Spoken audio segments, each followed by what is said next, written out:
So you're majorly confused and you don't know what to do, and you need a little aid to get those decisions made. You know where to go, it's the one and only show, Major Confusions. Ding.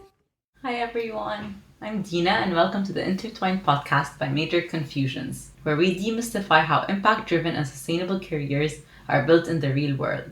Today we have a special guest, Dr. Tracy Kite, who was mentioned as an author of Lead Like You Give a F in the previous episode with Mina. Tracy shares her story of being the first woman in her family to pursue a professional career, complete a doctorate while raising a family, grappling with health issues, and truly living a life of service. Tracy shares her story of not being such a good student to eventually discovering what truly brings her joy in learning. Once she discovered the joy in learning, she was able to seize more opportunities that came her way and coach others to do the same. We speak about the importance of practical learning skills and not just information, learning the how and not just the what.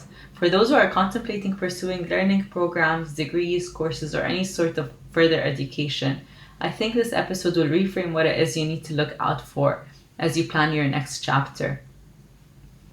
Tracy started off her career as a mental health nurse and then moved to designing and running leadership and coaching programs, internal master's degrees, and eventually writing 2 books around leadership. Tracy's why is changing the world one person at a time and paving the way for people to grab every opportunity that comes their way and be the best at their work. I hope you enjoyed this episode with Tracy as much as I did. Thank you so much, Tracy, and thank you everybody for listening. Let's get started. Hi, Tracy. I'm super happy for you to be here today. I was reading about your journey. I can't believe I'm interviewing an author, a leadership expert, a woman empowerer, just all of the things that make you who you are. And I'm really excited for our conversation to learn about your story and how you got here today. So the first question I always ask is, what did you want to be when you grew up? Gosh, well, I always wanted to be a doctor when I grew up, funnily enough, but not the kind of doctor I ended up being. I wanted to be a medical doctor, but I that was never going to happen for me. People, come from a very working class background, and the women in my family were not professional people. The men in my family were not professional people, so it was a bit of a dream, I suppose, but here I am as a doctor in a very different way, which is interesting. Yes. What kind of doctor you are today? Well, I have a doctorate, so an academic doctorate, a DPhil. Often people know them as PhD, but you can get different kinds of doctorate in the same way that you can get different kinds of bachelor's degrees and master's degrees. So it's an academic doctorate. Yeah, so tell me, how was it from, you mentioned like not having role models around this academic, medical kind of professions, and how that shaped your early career um, decisions or perspective? Well, the women in my family traditionally were dinner ladies, school dinner ladies, and care workers. So roles where you could work around your children. You could do shift work, you could do weekend work, and you could work around your children. And um, I knew from quite an early age that I didn't want to do that. So, no, and not because I thought it was a lesser career or a wrong job choice, but just because I knew I wanted something different. So I went to an all-girls school, which was a grammar school. So that was a first in our family as well. So in those days, you had to sit your 11 plus to decide where you went to school. And I found myself at school with girls who were from a very different background to myself, so were generally from professional families, and who were more focused on education and careers than I was in my kind of family. And I didn't do very well at school. I didn't enjoy school at all. But when it came to leaving, it was a given that you went to sixth form, you did A levels, and then you went on to university. I mean, that was just the culture of the school that I went to. So I fulfilled my applications, and always knowing that I would never go to university, because people like me don't go to university, and there was never the money or the support. The expectation would be I would leave school and go to work like everyone else. But I did want to have a career, a different journey through my career. So I did apply to university and I got accepted pending my A-level grades, but I didn't want to go. I didn't have any notion of what university was like. So I decided that I would like to do my nurse training. I had a great uncle who had been a medic in the Navy and uh, was on the board of the NHS in our local area. So I thought, you know what, I'm going to be a nurse. That's what I want to do. I'll apply for my nurse training. And I had always had an interest in psychology, and I happened to do a psychology A level. So I decided that I would apply for mental health nursing. I was really put down for that in my school. I was told I would never amount to anything if I did that it wasn't a good career, and I should go to university. But I stuck with that, and I went off to do my nurse training. And that was a big deal in my family as well, because I was the first person to have a professional career. So yeah, it was a big thing, even though at my school it wasn't a big thing. It was a very small thing and something that was not encouraged. It was a big thing in our family. It was a big step in our family. What was it like for you as young Tracy to be told by your school, no, this is not good for you, and feeling that resistance from the adults around you? It was really disheartening. Yeah, it was. It was disheartening. And I watched all of the other girls around me apply for university. As I say, I applied for you. I went through the motions like you do. You tend to do the same as everyone else, but I always knew deep down that that wouldn't happen for me. I think the interesting thing looking back is I'm probably way more qualified now in terms of academic qualifications than any of those teachers were when they told me that I wouldn't amount to anything. And I think it was sad, and I hope things have got better for our children in schools, because there are lots of ways that you can achieve a successful career, not just going to university. And I've seen that borne out through my own children now. But it was disheartening at the time. It was, I hadn't enjoyed school. And I didn't want to go on and do other academia, even if that opportunity was available to me financially, because I hadn't enjoyed it. I'm glad I waited to do that till later in my life, because I think I was able to have a much more informed view of what I wanted to work on. And I therefore enjoyed that, and I invested myself totally in it because I was more mature about it, I think. Yeah, I think we're really forced to make decisions early on when we still don't have the perspective, and then we rely on others to kind of give us guidance. I Yeah. think what would you think you would have wanted to hear back then from the counselors or the teachers around you? I would have wanted to hear that there are many ways to approach your career. It's not a one size fits all. And whilst university is fantastic for some young people, not just for the education, but for the social life and the friendships you make and all of those kinds of reasons that people go to university, it's not the only way. And people do learn differently, and people need different things at different points in their life. So I would have liked teachers and counselors that were sufficiently skilled to coach me to do what I was right for me at that moment in my life. Yeah, I always say I wish I learned about coaching earlier on. For sure. But I think it's there now. I think coaching is much more there now. I'm still not sure that our schools are sufficiently equipped to enable people to do vocational learning beyond school years, um, as well as academic learning.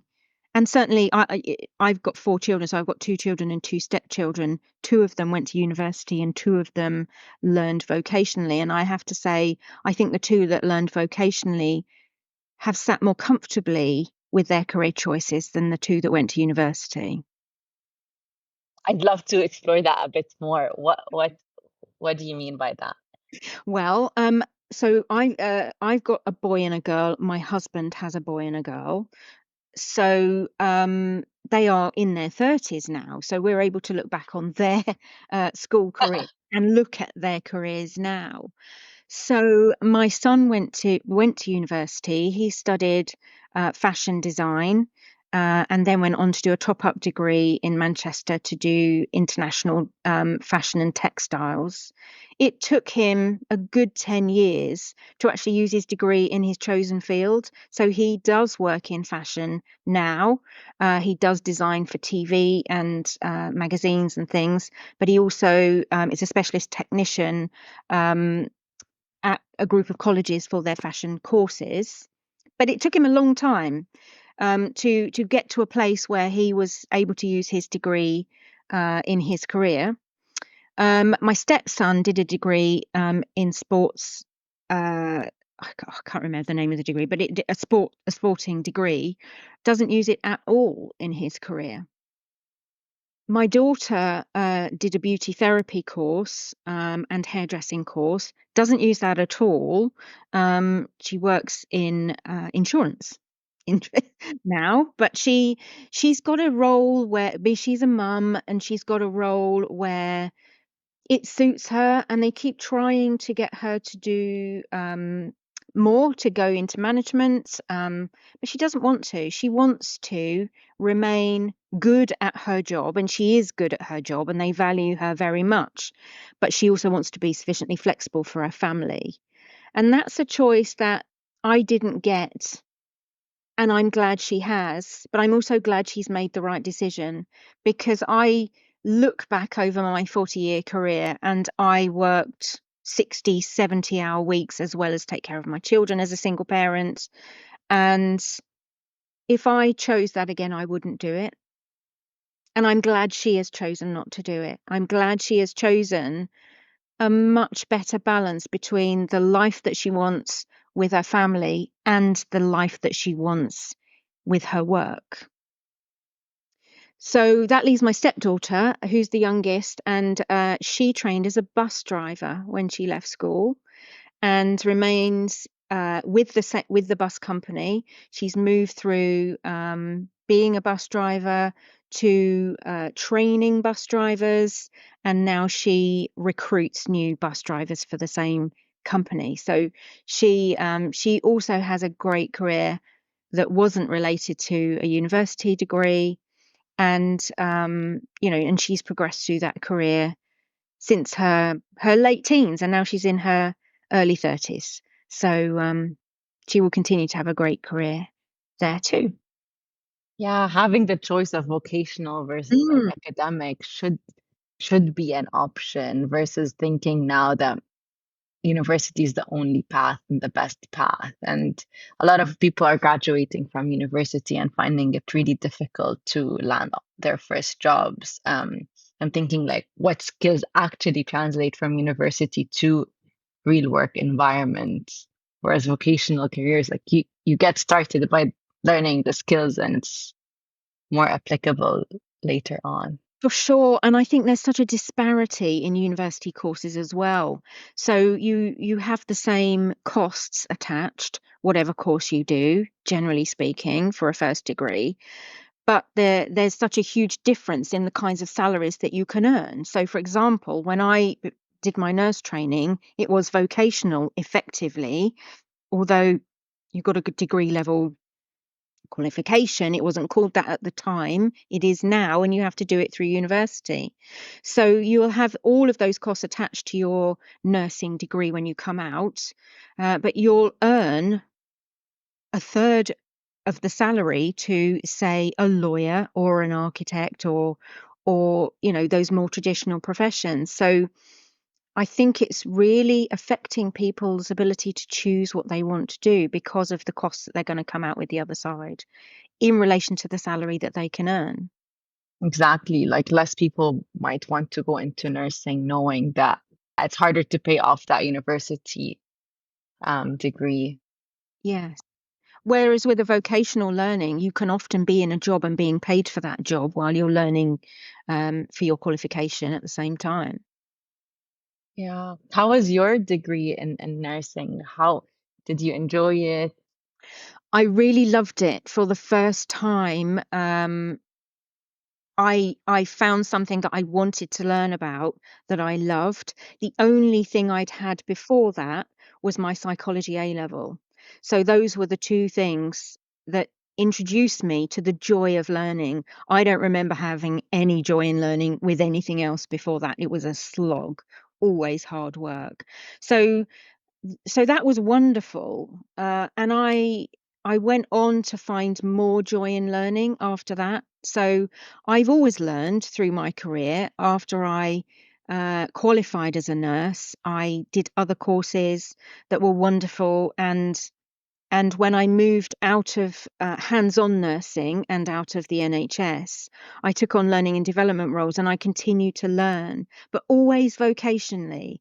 So in those days, it was MVQs. I did my assessors course, my internal verifiers course, so I could assess and quality monitor other people doing their vocational qualifications. But I always had a real passion for leadership and management, always. I'd become a leader, I guess, in my field very early in my life. So I was obviously a staff nurse for a few years when I became a nurse. Then I became a ward sister when I was 25, which is quite young. And now I was a ward manager at 27. I think if I look back at that now, I'd be terrified. But I think when you're in your 20s, you're fearless and ambitious, and I was for sure. But I'd always had a passion for learning, and I always seemed to work on wards where there were student nurses and student doctors, and I always seemed to be the person who took care of their learning needs while they were coming through their placement wherever I was. So it was a natural progression, I think, for me to move into learning and development roles. And I'd always had a particular interest in leadership, bad leadership mostly. Um, but I did my first leadership qualification, which was an MVQ level 5 in operational management. So that was fantastic. I absolutely loved all of that. I had a real passion for my own learning, but also other people. There's something genuinely wonderful about working alongside other people and watching them grow, and being able to be a part of that, being able to kind of support that and facilitate that. It's been the truly joyous thing about my career, all in, I think. Supporting others to grow and seeing that transition in Yes. their lives and their leadership. Yes, I think for me, and I didn't kind of make this connection until I studied for my doctorate, but for me, it's where the crossover is between my nursing career and my learning and development career. So I think most people probably go into nursing or medical or caring roles because they want to care. They want to care about people, and they want to be doing a job where the meaning is about assisting another person somehow. I also got that from my learning and development career because in a different way, you're still assisting, supporting, nurturing, enabling another human being to move to a different place, hopefully a better place, however you do that. So I realized that there was that connection when I started studying for my doctorate, and that's how I got to my original contribution to the body of knowledge and practice for my thesis. I love that. And it is super connected.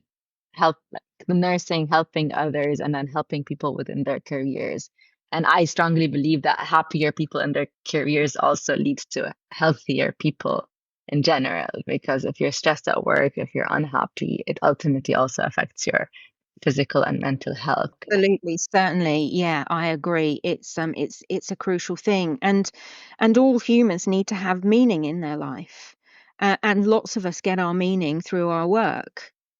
I think sometimes people that I've nursed in my early career were as poorly as they were because they didn't have meaning in their life. Sometimes when you're unwell and you're not able to work, or able to be in a position where you can be in service to others.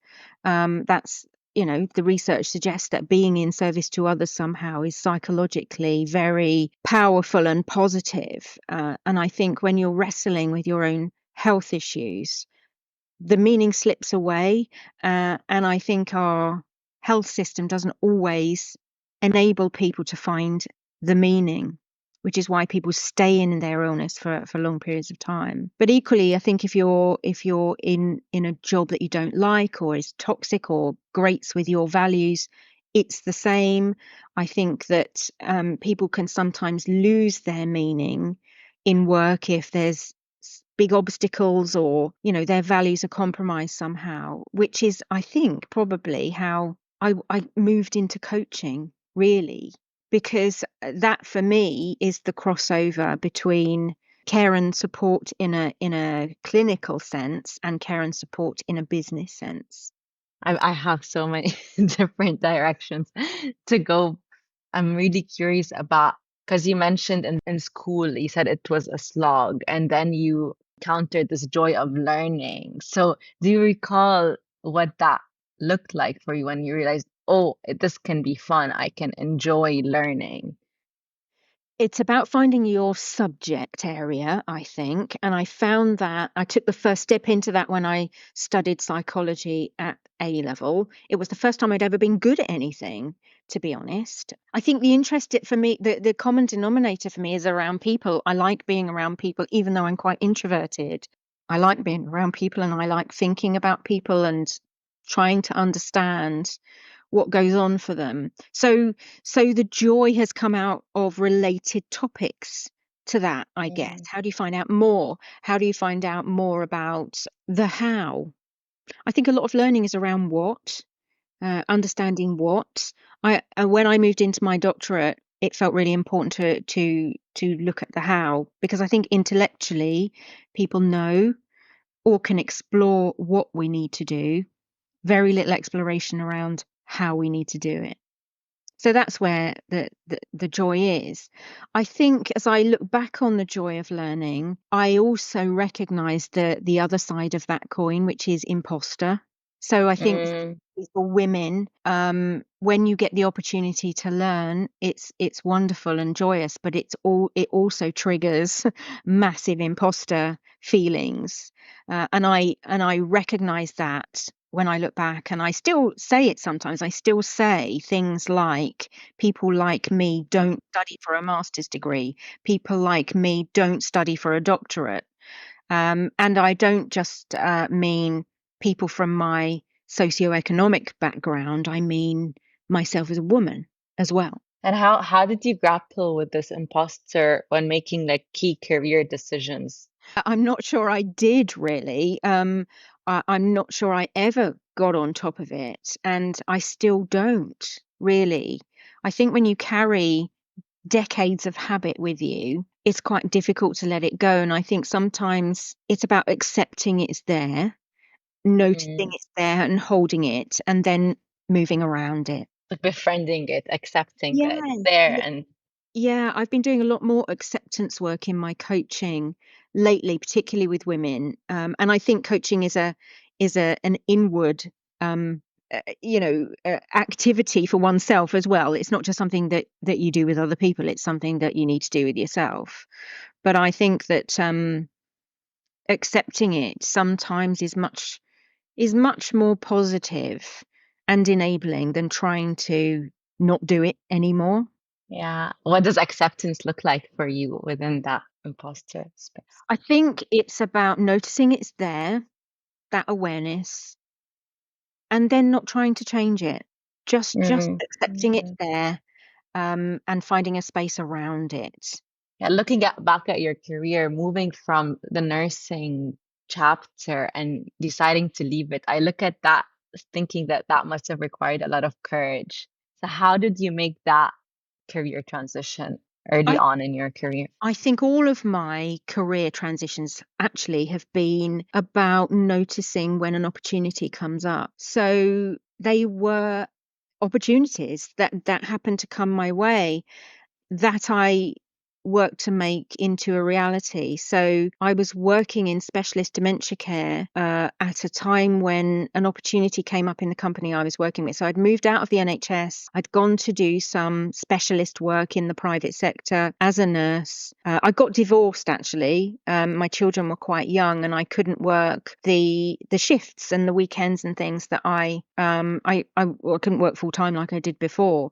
So I went to work in a private company because the hours were more suitable and I could work around the children a lot better. But that lasted about 5 minutes, and I found myself as head of care in that unit very quickly. So I think I always I'm drawn towards leadership, and I'm always drawn towards being the best I can in a role, and I just found a way around it, and I really enjoyed that. It was like starting a new career all over again. Even though it was around my nursing qualification, I'd always worked in acute mental health, mother and baby, drug and alcohol detox, all sorts of different kinds of, crisis intervention. So moving into a dementia care setting was like a new career for me. And that was great for a couple of years. And then an opportunity came along for me to take on a full-time learning role in that company.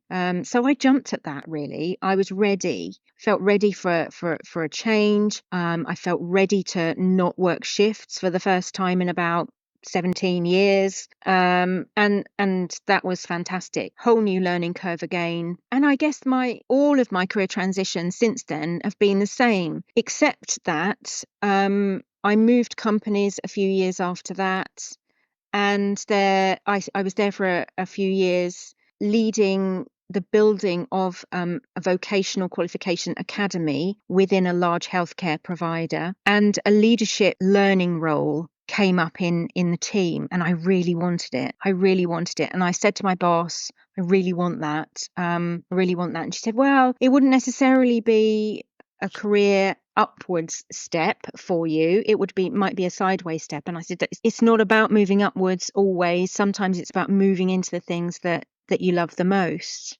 So she said, well, I had my level 5 MVQ in management at that time. She said, in order to be more credible in the role, you're going to need to have more of an academic qualification to get the role. But if you do that, it's yours. So I went to Sussex University and had an interview to study for a postgraduate certificate in management to kind of upgrade my MVQ to something more academic. And then suddenly found myself accidentally on a master's in management program at Sussex University, which gave me massive imposter because I found myself in a room of people who were, I don't know, directors of education and senior consultants and, people who I didn't feel that I was on the same level at. So that was a scary moment. And I remember thinking, how did I get here? And almost feeling like I couldn't back out. But as it turned out, in my 40s, I was quite good at it. I didn't know. I didn't know that I'd be good at writing assignments.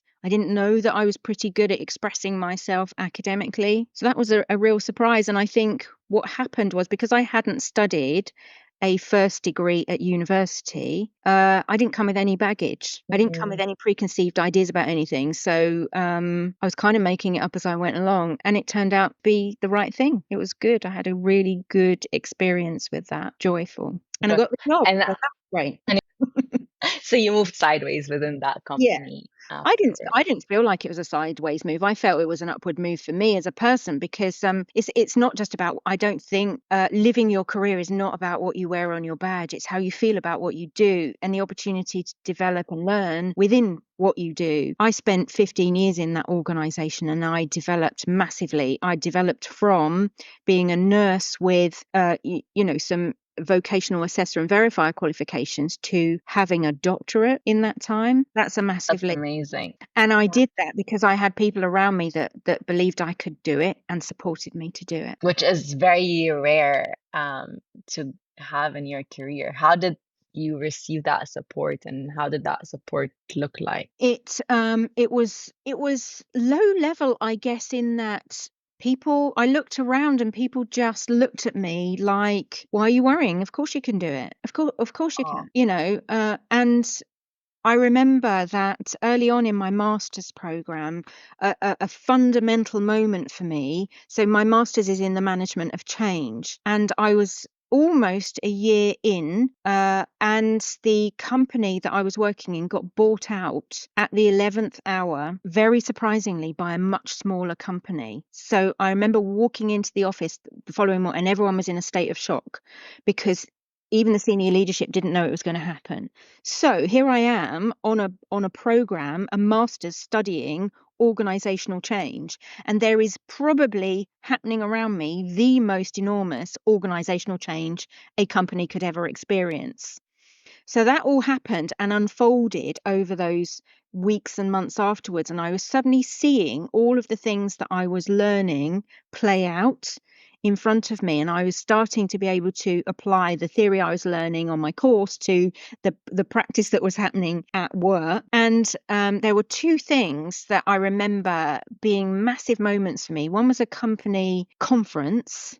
So the senior leadership of the company, which had suddenly got really big overnight, had an off-site conference, and I saw the senior leaders, so the chief exec of that company and the senior leaders, get up on stage and open themselves up to questioning without any filters, without any knowledge of what was coming. And I thought, wow, that is really courageous. And I saw leaders, very senior people, speaking from the heart. As humans, that had a massive impact on me and my learning. And then a couple of months after that, I had an assignment and I needed some stuff. And I approached the CEO, who had been the founder of the company that had bought out the company that I worked for. And he invited me to his office. And I remember sitting there thinking, oh my life, I am sitting on the sofa in the office of the chief exec, and he's speaking to me like an equal human being. And he's in the company, he's in the cupboard, and he's throwing out all these back in the day when there was much more paper around than there is now, like these big like company policies and financial information, and and he's giving them to me for my to look at for my assignment. He said, please don't share them with anybody, but look at them because they'll really help you with your assignment. I thought, wow, this is amazing that the chief exec, the founder of this company, is actually having me on his sofa and just giving me this confidential stuff and trusting me that I will use it appropriately for my learning. And I saw him again a couple of weeks ago. So that was good 15 years ago. I saw him a couple of weeks ago in an event, and he still comes up to me and says, oh, I've got your book, and I and I think you're great, and I think the people around you are great. Those years, that support shaped my view of what leadership should be, for sure. Yeah, it's incredible being around good leaders when you see them and you spot them and see how impactful that can be on the people around. Yeah, from there, so you went back and worked, you got your PhD. What happened afterwards? Well, the journey to my PhD was again interesting. So I had got the job, the leadership learning position, and we had moved that to start to create some internal masters in management programs for internal leaders in the organization. So we partnered with an international business school to write those master's degrees, and we implemented those probably for 70 or 80 senior leaders over the period of the next 7 or 8 years. So that was a real experience, being part of a team who designed and delivered internal master's degrees for leaders. It was a big deal, and not just in our organization, but in the sector, I think, at the time. And partway through that, my boss achieved her doctorate with the accrediting organization that we were using for our masters. And she said, and I said, I remember saying to her over a glass of wine one evening, "Oh my goodness, imagine a life where you can get a doctorate, you know, because people like me are not even professional nurses, let alone getting master's degrees. And certainly when I got my master's degree, it kind of removed me a little bit from my family. It kind of made me a little bit more of a cuckoo than I was before, because I realized that people, my family around me, had stopped using the same language as me, or perhaps I had started using different language and I had a different way of thinking than I'd had before. And my brother started calling me the posh one. He still calls Mm. me the posh one. And I realized how profound learning can be. And I always warn people about that when they take a step into that development, because it inevitably changes you, especially if you come from a background where things like that have not happened before. So I was having a glass of wine, and I say my boss had just completed her doctorate, and she said, "Well, do you want to do your doctorate then?" And I went, "Whoa, I'm really not up to a doc. I'm certain I can't do a doctorate, and people like me absolutely, definitely don't do doctorates." And she went, "I really think you can do it, and I think you should, and there's an opportunity if you want it." So I did. I took the opportunity, but I didn't tell my family at all, Wow. because I couldn't. I couldn't find the language that they would understand. It had been difficult enough to do my masters and communicate that with people, but I didn't tell them. For Yeah. and the imposter in me said, "I am never going to achieve this, and I don't want to have to tell people that I haven't been able to do it." So I did it quietly. I was a single parent at the time, and my children were teenagers then. So of course they knew I was studying. But apart from that, and a couple of colleagues at work, I didn't tell anyone Wow. until What stopped you? I mean, part of it is the imposter, but um, I just couldn't. I were you couldn't worried about find. the impact? I think because the masters had kind of taken me a step back from my family, a step aside, a step different from my family and some of my friends.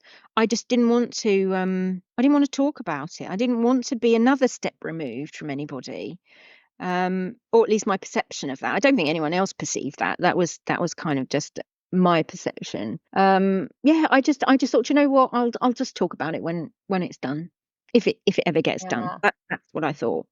And it was quite easy. I could tuck myself away and study privately, because I didn't have to tell anyone else. I'm glad I had people at work to share with, because they were very supportive. So I did tell my family when I'd completed, and I remember going to tell my mum that after I'd had my viva and I knew I'd passed and my thesis had been accepted, I went to see my mum, and I said, "Oh, mum, do you remember when I was a little girl and I always wanted to be a doctor?" I said, "Well, I am a doctor," and she kind of looked at me, and I said, "I've been studying for a doctorate, and now I can say I'm Dr. Tracy." And she was kind of surprised and kind of yeah, delighted for me, I suppose, in her own way. But I just recognized it didn't really carry any meaning for her. And even when I wrote my first book and gave her a copy, it was like, "Oh, that's nice, dear," and but there wasn't any real recognition of what that means, because it didn't hold any meaning for her and her life and the experiences that she had been exposed to. Yeah. How did that impact your kind of motivation and drive? I think I've always been fairly self-motivated and self-driven. My mum always called that being stubborn, um, but I think it's not that. I think it's yeah, I think it's being motivated and driven. But I think women, certainly in my mum's generation, were called stubborn when they were actually motivated and driven. I think it's a gender thing. I think a man would have been called motivated and driven, and a woman is called stubborn. And once you shared it with the rest of your family, did it end up creating more distance, or did that kind of relationship recover? Yeah, I don't think it recovered particularly. I think there was always a divide, and it wasn't something that I spoke about within my family, but certainly I had friends and my own children were just super proud, and I had plenty of people around me who were there to celebrate with me and cheer me on for sure. Like the chosen family of people Yeah, around you that yeah. support you. Yeah, for sure. But what was interesting is after that, the organization. So just before I graduated, the organization had a massive change in that the chief exec that I was talking about, who supported me, was replaced by a very different chief exec and a very different leadership team, and they decided they didn't want the programs that we had been running, and that was really my trigger to move to the next phase. I think I realized I'd been there 15 years. I didn't want to be part of what was coming next, and I moved out into some freelance work for a little while. I had started to have some health issues at that point, and they were becoming a bit more difficult. And I thought, I'm going to take stock. I'm going to do a bit of freelance work. And I did that for a couple of years. I was very anxious because even though I had remarried by that point and I was no longer financially reliant on just myself to support my family, that was it was an anxious period. A, because I'd never worked for myself before, and B, because I was uncertain about financial stability at the time, even though I didn't need to be. And I think looking back, I realized that, because I had so many years of my life of being, well, all of my adult life being the major wage earner or the only wage earner, I had an ingrained sense of, oh my goodness, I absolutely have to be bringing in, money every month on this day. That was really quite hard to get over. But I did enjoy the freelance work that I did. What I didn't enjoy was not seeing the results of what I was putting into organizations over the long term, and not being able to build up relationships and be part of a team and have that sense of belonging with a team. I realized that was quite important to me in that time. What was the freelance work doing? I was coaching and delivering leadership learning into similar organizations to the one I had just come out of. Okay. How did you manage the anxiety? I'm not sure I did, if I'm totally honest. I loved the work I was doing, and I was doing all of the things that I most love to do. But I'm not sure I ever got over the anxiety of the regular wage packet, or Mm, the sense that I was always a visitor into an organization rather than being a part of that organization. So I then got an approach from somebody that I had studied my doctorate. I would say alongside, we studied at the same place, and I had done a bit of supervisory work for the groups of doctoral students coming after me. So I'd met her when she was doing her doctorate after I had finished, and I'd kind of helped her through some difficult times. Anyway, she had taken over the chief exec role in a company, and called me to ask me if I would come in and do some coaching with her senior team, which I did for about 6 or 9 months, and that was great.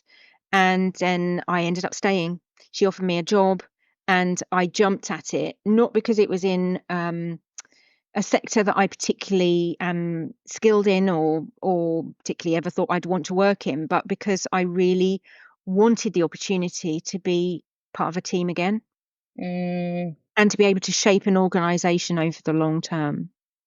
So I went back into employment, and I followed that employment through a merger. She left as the chief exec, and I moved into a role when that chief exec set up her own organization, and I moved there. ah, Up until about a year ago, my health was not fab, still is not fab, and now I find myself back in a freelance role in a small way now. What I did you leave the organization? Sorry. Yes, I So, left. yeah. Yeah. Is it Uh, because of the health reasons? yeah. I wanted to be able to focus on things that brought me joy again. I had got embroiled in lots of things that weren't bringing me joy, and I wanted to be able to have a much better balance. So I think in many ways I'd learned from the way that my daughter balances her life that I hadn't ever managed to achieve up to that point. So, I'm 30, I'm just on 40 years on in my career. So it's taken me all this time to kind of learn that. But because of my health issues, I'm a grandmother of 5 boys, soon to be 6 boys. Um, and I realized that I wanted to do work that I love and that brings me joy, but I can't do it because of my health as much as I did before, much, much less now. But equally, with the balance of health, I still wanted to be able to do things with my family and in my home that I never got to do in my busy 60, 70-hour weeks that I'd done my entire career to that point. So now I'm in a freelance role. I'm doing a little work, but work that brings me great joy. And I can pick that so that I know that I can do it really well, because that's important to me. I don't want to do work that I can't do really well. So I'm choosing that, and that's been a real transition and a little grieving attached. But I am finding some joy in this freelance work that I didn't get when I did it before, because I think that I have a much different perspective on my life now than I did then. And what kind of impacted that perspective shift?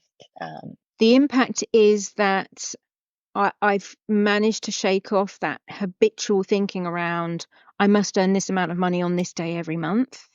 I've shifted the fact that my self-worth, my sense of status in my life is not so greatly attached to a job as it was before. It's still attached in many respects to the work, but it's more about the quality of that work and the joy that the work brings to me and the impact that it has on the organizations I'm working with. So I guess there's a sense of the wisdom that age brings, I think, around life. Yeah, and I think detaching our self-worth from work, especially having been high achieving, really caring about your career and others throughout your career, and getting your self-worth from other aspects and not just work. A lot of unlearning to do. Yeah, a lot of unlearning. But interestingly, as you say that, I've never considered myself a high achiever. That's not something that I would have on my list of things that I would use to describe my career. How would you describe your career in one word? Lucky. Lucky. I've had many opportunities in my career that most people who come from my socioeconomic background, is particularly women, have not had. Yeah, yeah. I have a list of rapid fire round. Do you wanna do it? Yeah, That let's was do it. one of the questions, so I'll Okay. go for the other ones. Okay. What common piece of advice, career advice do you disagree with? Do I disagree with? Yeah, I as a disagree common with piece. having I disagree with having a 5-year plan in your career.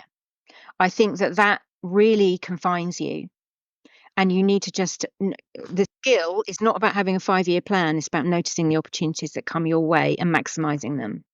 Yeah, it's true. We try to plan many years on, but things change, the world changes, we change, life happens. You mentioned divorce, you mentioned health, you mentioned having kids. There's so many Yeah. aspects that Yeah. come through your way and you need to be flexible. Yeah, it's a massively uncertain world out there, but and that's uncomfortable. But what uncertainty brings is also opportunity. So get skilled at noticing the opportunities. That's very true. What's the best investment you've made in yourself? Learning, always learning, um, whatever comes along. But there's a flip side to that. Don't waste your time learning stuff that doesn't make you happy and that you have to struggle with, because it will drag you down. Just find the things that you love. My God, I fully agree. And that's like, I wish somebody told me this when I was younger. I knew what I enjoyed, but I didn't have the guts to be like, okay, I want to continue studying things that I enjoy. I thought like, I thought you need to struggle and that's Yeah, okay. And it's okay to be bored. And but but it's like, not. why? Yeah. Do you know, I learned that first through learning to read.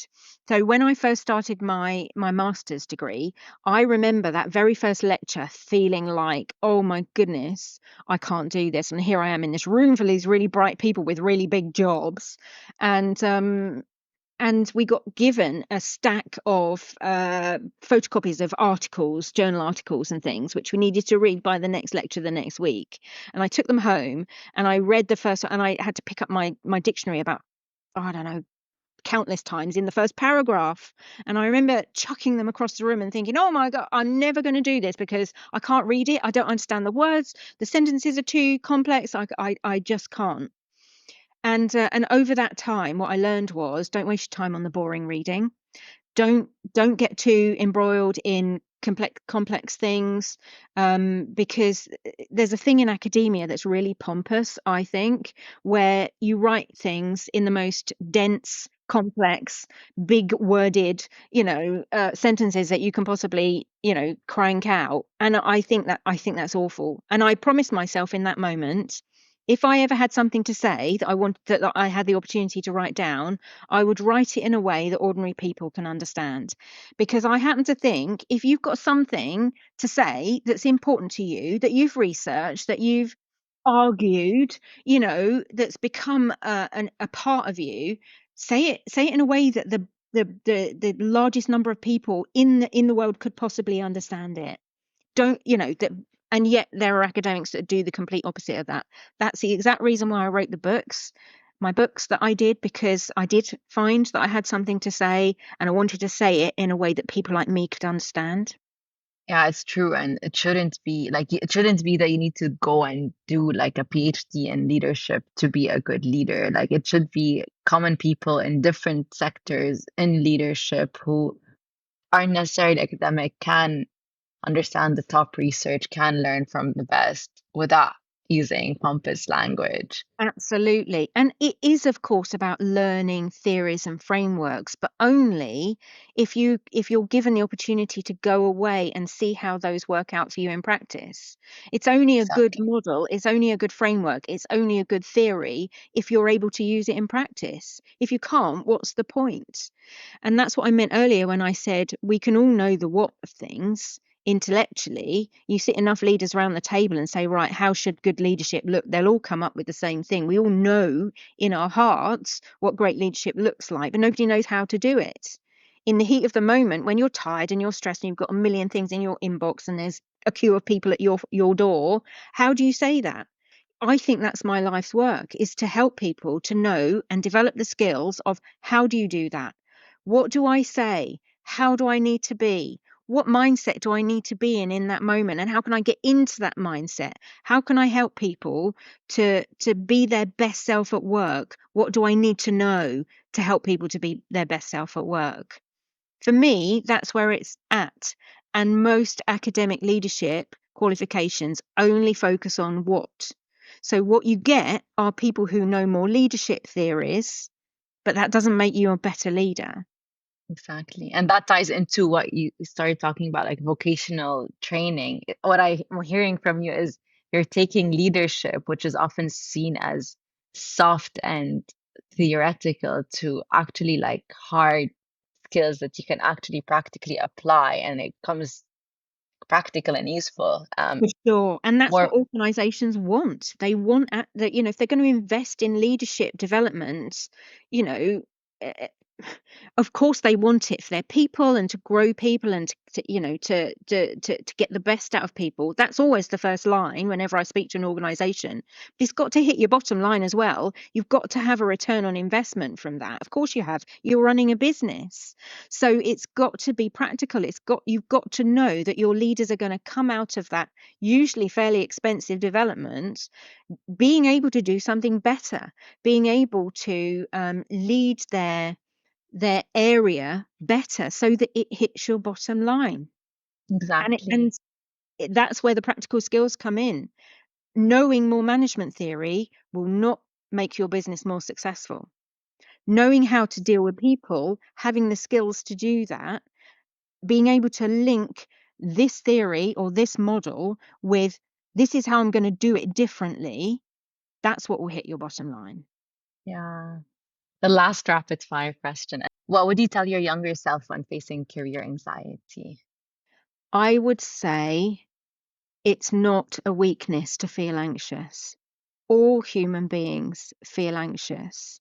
And we spend way too much of our time trying to stop ourselves from feeling anxious when we should be spending our time accepting that we do and then getting on with it anyway. I love it. I love it. We discussed a couple of unconventional careers in today's episode. In this section, I asked Tracy to tell us a bit more about the roles she held to help demystify job titles and some industry jargon.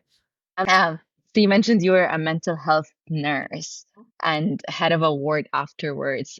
What does a mental health nurse do? And Mental health nurses work with people who are unwell with a mental illness, as opposed to a general nurse who would look after somebody with a physical illness. So it's about mental health rather than physical health. So in the NHS, that's usually, or at least when I was a nurse, it was an inpatient setting. There were community nurses at that time, still are. It's a lot broader now, but I worked on acute admission wards where people were admitted from the community with severe mental health issues. So diagnoses like schizophrenia or severe depression or bipolar disorder, those kinds of things. I worked on wards that were crisis intervention wards. So people were inpatients, usually under section of the Mental Health Act, where they were either a danger to themselves or to somebody else because of their mental illness. I also worked in other specialisms like mother and baby. So when mothers are unwell after the birth of a baby with severe mental health issues, I've done some drug and alcohol detox work. what kind of activities would you do as a mental health nurse? Well, it's there's a lot of talking therapies involved.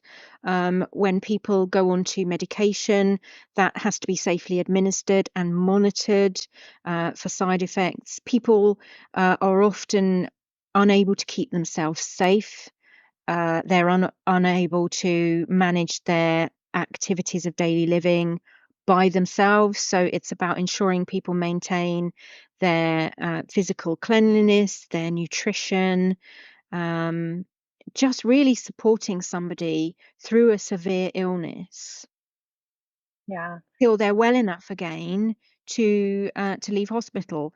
It's analogous to you going into hospital when you've got a physical illness. You know, you need somebody to monitor where you're at in terms of your health, to make sure you're safe, to make sure you're eating properly, to make sure your cleanliness is as good as it should be. All of those kinds of things, except that people have a, as I say, a mental health issue rather than a physical health issue. Perfect. Thank you. And then another role you mentioned is working in the learning and development team in a private practice. Is that Yeah, correct? so that was my first role out of nursing. It was a large organization, well-known organization that had its own internal learning and development team.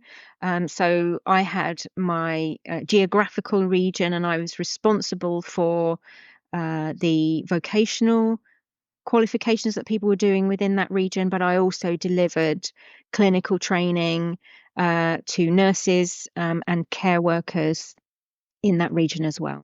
So that's a role where you were kind of delivering training. Yes, delivering training and assessing and verifying vocational qualifications. Perfect. And then you mentioned the role where you were creating master's degrees. Yeah. So So what there was was that role called? so I got made redundant from that first organization, and I took on a role straight after that where I joined a similar organization, and they had a big MVQ center, so National Vocational Qualification. They're not Okay. called that anymore, they're called apprenticeships now. Oh, I see. But that's what they were called in the early 2000s. So that organization had 600 of its colleagues on vocational qualifications, so studying for a vocational qualification, but they had lost their City and Guilds accreditation as a centre. I came on board, and they had, in that interim period, they had brokered a local college to be the accreditor of the vocational qualifications for those hundreds of people who were like stuck mid qualification. And I straddled a role between the college and the organisation. Within a year, we'd got the accreditation back. So I left. The sort of half role at the college moved into a full-time role back, and we created a vocational academy to start with in that organisation. Mm. Then after that, we created our leadership academy, which when we then moved into creating the master's programs, became our internal business school. And what kind of activities would you personally do in that sort of role? Well, I had several roles across the 15 years of that time. So I went in as the lead for the vocational qualifications, which then became apprenticeships. I handed that over to become the head of leadership learning. So I managed a team initially who were delivering the vocational qualifications out to the organisation.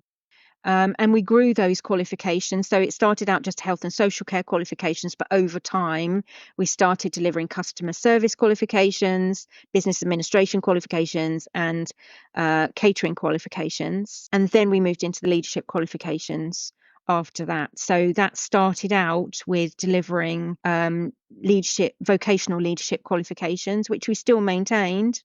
So I was assessing those managers on those qualifications for a while, and then we moved into the master's programs. So I was on the team that wrote those programs, and I delivered those programs for 7 or 8 years. So taught on those programs, marked assignments.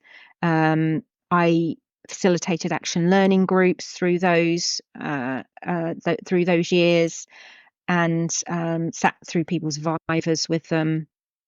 And led their graduations, which was the best thing. Oh, We amazing. always So it's kind of like, yeah. We always graduated out of New College, Oxford, which is an amazing place. New College, Oxford is one of my most favourite places on the planet, and oh, I'll check it out.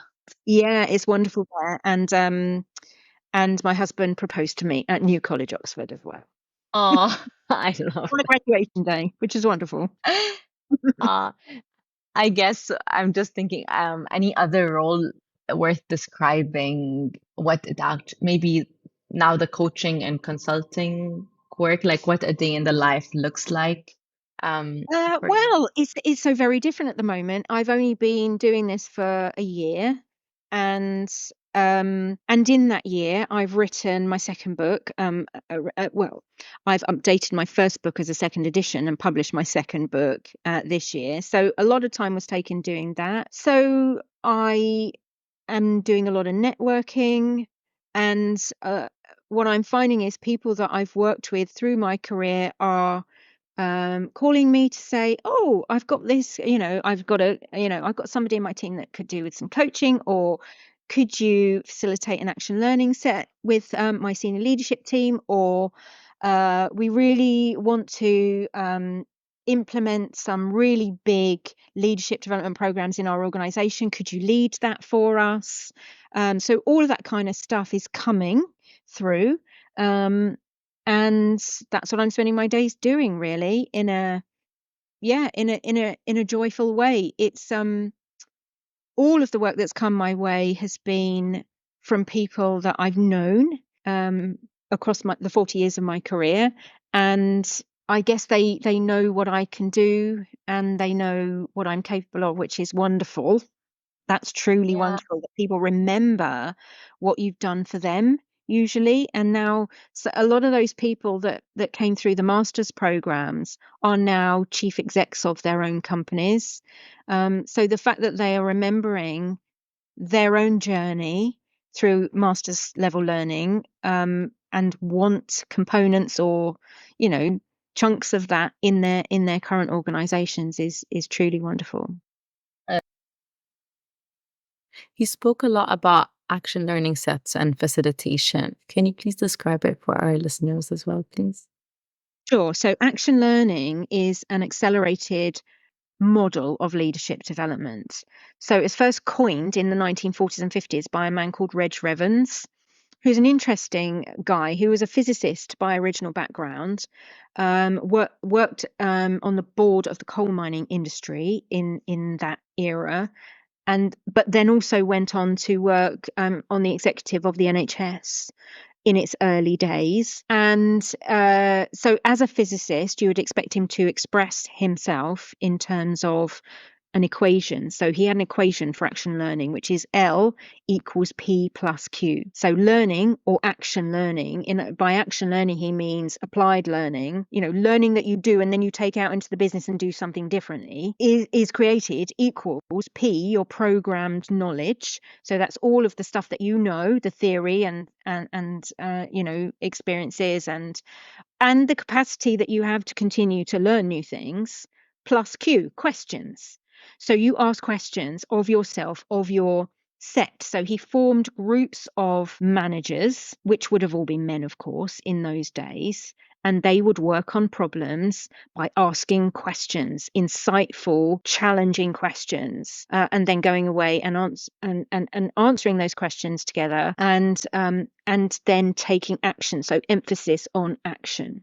That's kind of evolved as the decades have gone on. It's still a really good way for senior leaders to come together and tackle organizational issues. So when I form an action learning set and facilitate that, managers come together. There's never any hierarchy in the room. That's important because it needs to be a very safe space for people to be able to express highly confidentially their thinking, and they don't need to have any filters on for any reason while they're doing that. It's moved into a much more reflective practice these days than it would have been in Reg Revans' initial days of his model. So in my action learning sets, people bring real organizational issues to lay out on the table, and I facilitate other set members to learn the coaching skills to ask the really insightful questions of that person that brings that problem. So what you end up with is layered learning. So you have a layer of learning where you're actually learning to coach others by doing.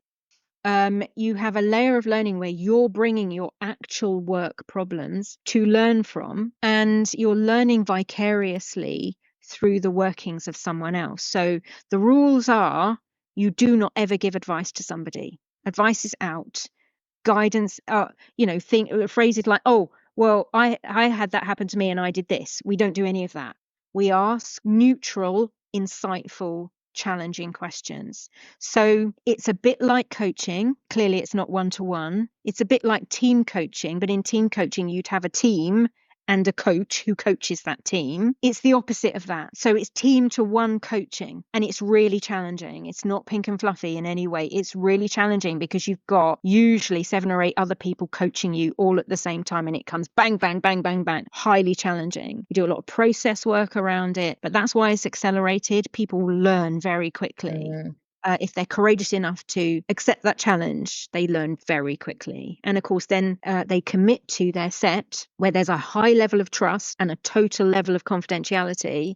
They commit to taking an action, and then they have to feed back on that action at the next set. So massive accountability attached. I love it. And you don't get that in a normal work environment without the structured facilitation, the safe space, like the consistency the training of what you said, the layered learning, like asking the questions and implementing, learning how to ask, implementing the asking, and then listening to the working of others. Yeah, and we always do it off-site as well. Like Would. outside of the. Yeah. Yeah, so much like you would if you can, your coaching practice really, because you don't want anyone to have half an ear on what's going outside, outside the office door, or anyone sort of accidentally interrupting you. You don't want any of that. So we always do it offsite. And it get rid of the hierarchy as well. Yes, yes, and that's not. It's not because there's anything wrong with hierarchy. It's just that people function better if they're not thinking, "Oh God, my manager's in the room."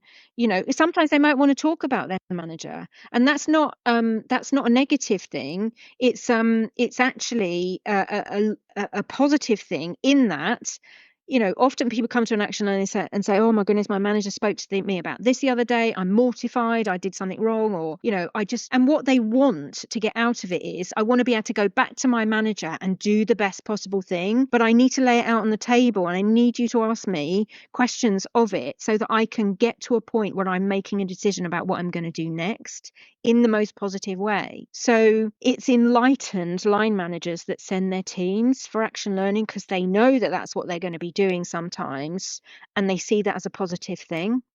Yeah, it's shutting down things is not not the way to deal with No, it. no, no, no, no. And there has to be it, but certainly the managers that send people to action learning are usually those people that have had the experience of action learning, and they know how powerful it is, how how positive it is, how it ensures that leaders grow and develop a really solid sense of accountability in their roles, and they start to be able to come out the other side making very clearly thought out, business focused decisions about what they're going to do next. That's the power of thoughtful questions. Yeah, sure. um, It's all Thank the you. reason why we coach, right? Exactly. It's basically questioning in a safe space. Well, Thank you, Tracy. Thanks for defining your previous roles and for the definition of action learning sets. Now going back to you, how do you take care of yourself in this journey? I am learning every day. So the thing about having a long-term health condition is that there's more learning to be done, and suddenly you have to face your life in a different way. And there's a little grieving over what you're losing, but learning around how not to lose everything. I think what I mean when I say that is I have ME and fibromyalgia, which is not a life-threatening condition, but it's a life-disabling condition, and it's very uncertain. So people look at you and think, "Oh, you're fine. You look fine. You must be fine." But you're really not fine, and you never know when you're not going to be, really quite poorly. So the uncertainty is difficult to manage. But I'm kind of approaching it with my learning hat on. So taking care of myself is not something that I am very good at, I've realized. I'm really good at taking care of other people, really good. I think really bad at doing it for myself. And I think that I think we all see ourselves in a particular light with a particular label, and my label is I'm the nurse, I'm not the patient. Oh yeah. And that's I've realized the clinicians that have been involved in helping me have helped me to realize that that's been a massive obstacle for me. Suddenly, I'm sitting on the other side of where I've been for my career. But I think the fact that I found the joy of learning later in my life has helped me to realize that I can move through this by just continuing to learn. It's just not work-based learning. It's personal learning now. Yeah, like the growth mindset in every Yeah. aspect of your Yeah. life. And there's loads of research, isn't there, about, your prognosis is always much better if you've got a positive mindset.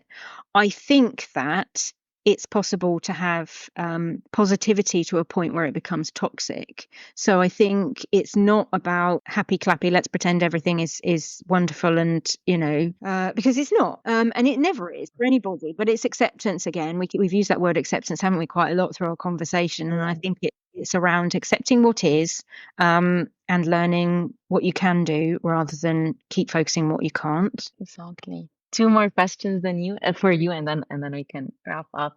So we've come full circle. We started with what Tracy wanting to be a doctor to becoming a doctor, a different type of doctor. I like to ask, moving from what do you want to be when you grow up to like what's your why? What problem do you feel like you're solving, or you hope to contribute to? So what is that for you? I've said this when I've been interviewed for a podcast before, and I'm going to say it again because it's important to me. So when I look back at the pivotal moments in my career, obviously doing my doctorate was a massive pivotal moment for me, and I remember saying.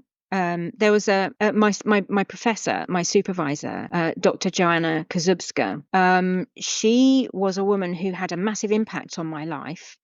And I had worked with her very closely for a number of years on the master's programs in the organisation I was working in. So we knew each other well, and I always found her awe-inspiring, if not a little bit intimidating. And we were talking about doing my doctorate, and she believed that I could, and she would be supervising me as my professor through it. So that meant a lot. But I remember saying to her, I haven't achieved anything. You know, I'm surrounded by chief execs, people who have founded companies, people who have done great big things, people who routinely talk to rooms full of thousands of people and are public speakers. I'm not any of those things.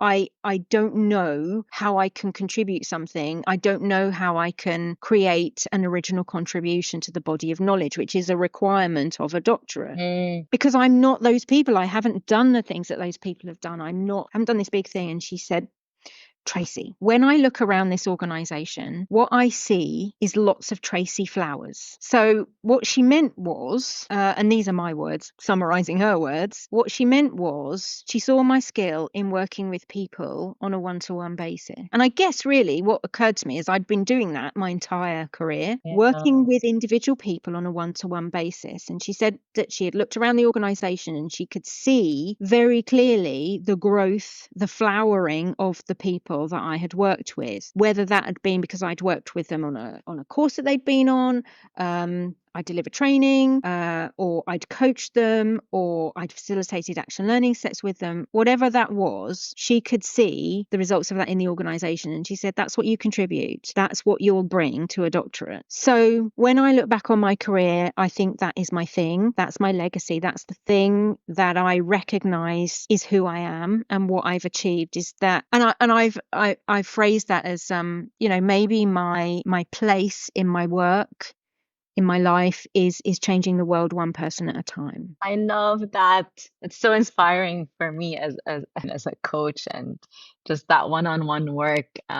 It's just so meaningful. That's what I love. I love working with people one-on-one or in small groups, and just paving the way for those people to grab every opportunity to be their best self at work. Yeah. And reflecting on your journey, what do you believe is the one underrated skill for building a sustainable and meaningful career? Oh, that's a good question. I think it's being human. It's just being human. I remember very early in my career in the 80s, I started my nurse training in 1984 when I was 18. And we still had a society then, I think, who valued the separation and a total separation between work and home. So I remember being told, right, when you come in onto the ward, you put your face on, you leave yourself at the door, you put your mask on, and you don't bring anything of your personal life into work. I don't think people want that anymore. I think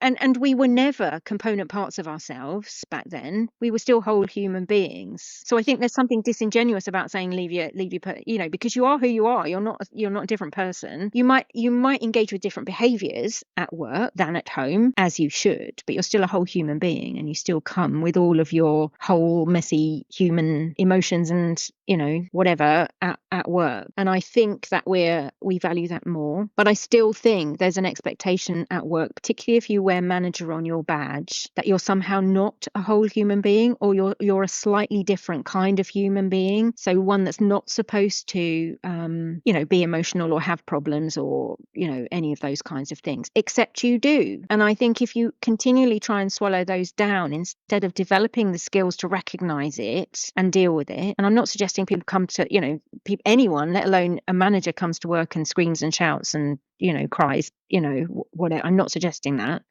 What I'm suggesting is, in order to be regulated at work, you have to first understand that you're a human being who becomes dysregulated for a whole number of reasons. And that's why in my latest book, I've introduced the concept of trauma-informed leadership, because we are moving into an era where we have to understand everything that makes a human human if we're going to get the best out of them at work. This is still about the hard-nosed bottom line of our businesses, even though it sounds soft on the surface. 100%. It's hard. It's impossible to leave yourself at the door. What's the name of your book for the listeners?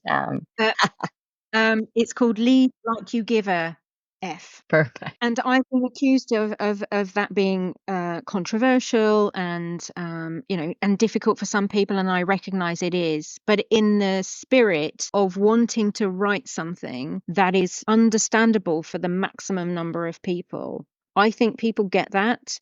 And I truly, passionately believe that if you're going to be a great leader, you actually have to give a damn about the people around you.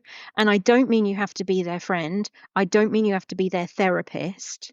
What I mean is you need to genuinely care that your business is going to be at its most successful if you totally care about and for the people in your team. Not in a therapeutic way, not in a friend way, but in a human way, because you're a fellow human being. So that's why I called I it that. love that. I love it. And as you said earlier, communicate in a way that people understand. So people definitely understand that.